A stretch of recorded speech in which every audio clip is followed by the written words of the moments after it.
Eddie Hearn and Frank Warren. Eddie, I'll start with you. Very frustrated in the ring after the fight. What did you think of that decision? I couldn't believe you didn't ask me, Chris. I know you got someone in your ear, but how can we not talk about what just happened in the ring?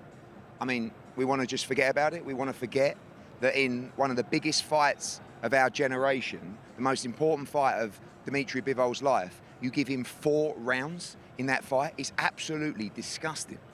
I mean, the whole corner, you heard in the 10th round, the corner said to him, you have to knock him out to win this fight. They got in the ring, they stood backed up to their corner, they knew Artur Beterbiev had lost his fight. Top Rank knew Artur Beterbiev had lost his fight. Then the word got around that Artur Beterbiev has won a majority decision. I'm absolutely baffled and disgusted of a scorecard to 116, 112. 115, 113, I don't like it. 8-4 to Dmitry Bivol. You want to give him 4 rounds. He boxed beautifully in there tonight. He boxed exactly the fight.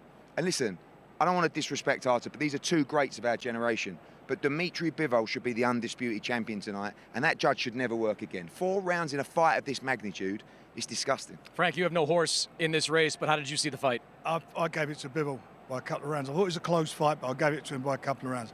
But there is no way that score of 8-4 is just beyond ridiculous. It's beyond ridiculous. And, you know, we've seen decisions and fights get ruined by decisions over the years. And, you know, everybody around that ring thought that he'd won that fight, Bivol. Everybody thought he won it. As I say, I thought it was close, but I thought he won it by at least 2 rounds. And they should order a rematch. Well, I don't know, you order a rematch for unification, but there should be a rematch because it was such a quality fight between 2 guys. You know, it was technical.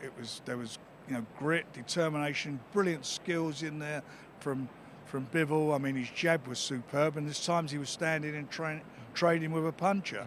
And you know, and also, you know, the last couple of rounds, he was obviously told it was sink or swim. They knew he had to win those last couple of rounds, and he certainly tried to do that.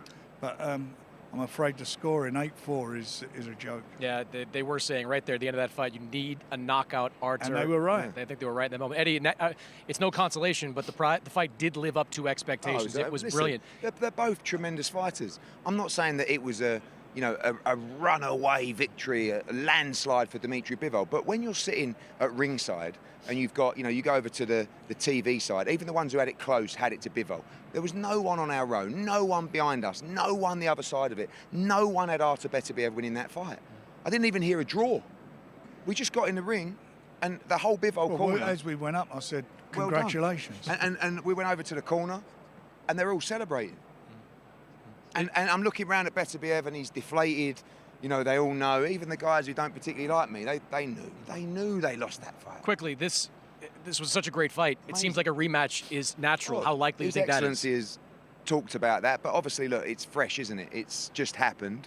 But for me, it was just such a beautiful fight to watch. Dmitry was so smart. He got hurt a couple of times. He hurt Beterbiev a couple of times as well. He took so much on the gloves.